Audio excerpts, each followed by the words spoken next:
Okay, so after seeing Bronny play in the Summer League, everyone is now currently kind of wondering, is Bryce actually NBA ready yet? Is he going to ever be NBA ready?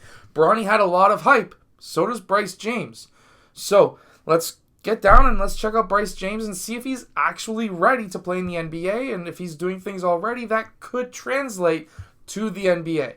Let's get down. Let's check him out really quickly. If you want to be able to shoot the ball better, make sure to go check out the shooting workout that is down in the description below. Okay, so right off the bat, in this first clip that we seen earlier, we see Bryce James coming down with a chase down block. Now, right here, if we go into slow motion, we can see that that was a heck of a nice block. He was able to time that right. If this guy was just a bit stronger, this could have ended up really badly for Bronny James, but Bronny James is pretty strong. He came with a swipe. Some referees may call that a foul, but this guy didn't, and that means that he's a good referee. But anytime you swipe at the ball, especially if this was an all-star in the NBA, he may have got that foul call. It's hard to say because he kind of has all-star blood in him, and he's LeBron James' kid. Now, we can see that he's actually a pretty solid defender. We can see right here, he gave up a lot of land. He gave up a massive lane for that offensive player to have.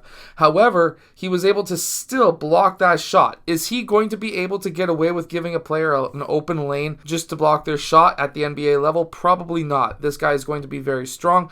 Maybe if Bronny or Bryce James was maybe 2, 3, 4 years into the league, that may work for him. He will get stronger, but at the size he's at right now, he would be dunked on. We can also see that he has actually a pretty solid jump shot as well. So right here, when he goes up into his jump shot, we can see that everything is in line. Feet, knees, hips, shoulders. Now, I know there's some old school coaches who are probably pretty upset with me saying that he's got a pretty good shooting form considering that he's not perfectly squared up to the rim. However, I'm going to tell you right now, you do not need to be squared up to the rim, and this is the reason why. You want to try and get that shoulder and elbow in line with the rim with the ball over top of the upper arm. That creates the shooting triangle. This will always be a straight shot. It does not matter if your shoulders, knees, hips, whatever are tilted away from the rim. What does matter is if they are all pointed in the exact same direction. That way you can have a consistent shot. But I have broken down his shot and shooting form earlier on in another video. Now, will this happen in the NBA? Well, I'm going to tell you this next clip will not happen. You will not see somebody who acts like they're going to go up for the block and you have a completely wide open lane.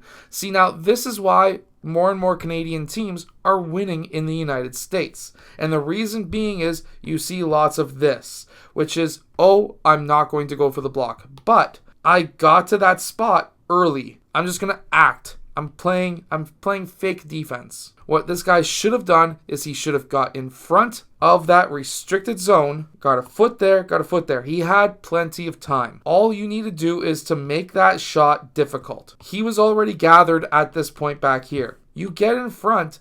Where is he going to go? That was his first step. This is his second step. Is he going to go right or left? He can't take a third step, which means that just by getting in front, you either take that charge or you make that shot so difficult, maybe a floater, something, at least you contested, at least you changed his shot. But by having defense like this, you're not doing anything. You're just allowing Bronny James to have some easy points. Bryce James to have some easy points. I'm getting these guys mixed up. Will Bryce James have wide open shots? Even though this guy is jumping from here, Bryce knows that this distance right there is massive. I'm going to tell you right now, he probably does very similar drills as what I run with the players that I coach and train.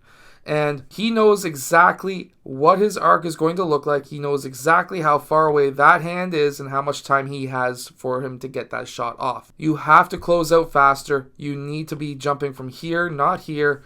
And that would have been a much more contested shot. But instead, he gets a very wide open shot. And anyone who has as much training as Bryce James does will always hit that shot. And then I see things like this. Really nice passing. Drive, kick, hit the trail man. And then trail man, which is this guy right here, collapses even more defenders. He then dishes it off to another player over here who is then able to get that easy basket. That was Bryce James who was able to make that assist. He has the court vision that his dad has. He's going to be a good passer. Now, a question that I have is, will he be able to get post-up time in the NBA? They run a lot of fast-paced offenses. He could pass extremely well out of that high post or mid post, as we see right here, but he takes one dribble. He just took one dribble after maybe 1 to maybe 2 seconds of holding on to that ball. At this time, he would start collapsing the defense, and they're going to start getting very close to him.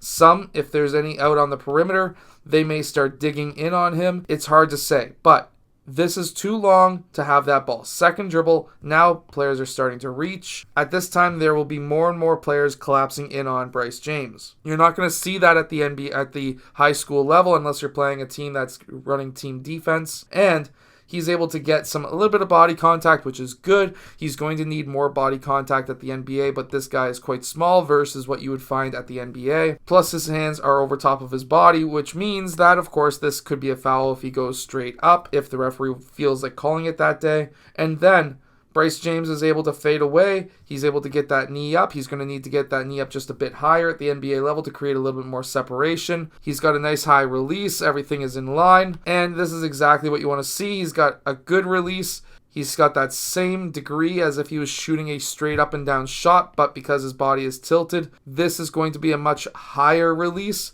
because if he was to shoot with his body straight and his arm like this would be blocked. However, by tilting his body back, he's keeping that same angle on that shoulder, which is the reason why he was able to hit this shot and he was able to stay consistent. A lot of mistakes that younger players make with fadeaways, as was what we see right here, is they will try and push that ball more forward because that's where their release angle usually is. But they don't incorporate the fact that their body is tilted and they still need to get that same degree on that shoulder. I hope that makes sense. I hope that this video has helped you become a better basketball player and understand Bryce's game a little bit more. If it has, hit that like button and subscribe. Is he ready right now? No, he's a bit young. Could he actually produce in the NBA? Maybe. To be honest with you, the NBA, there is so much space to be able to score that, yes, while those players are very highly skilled, I bet even a player like Bryce James, who has played at a very high level at the high school level, could probably still join the NBA and maybe score 2 or 3 points per game. But he's young. He doesn't have the same muscle size as NBA players, but once he's able to develop that over the next few years and then he makes the NBA, he should be pretty solid. I hope that this video has helped you. Make sure to go check out the shooting workout that is down in the description below, and I'll see you guys again in my next video.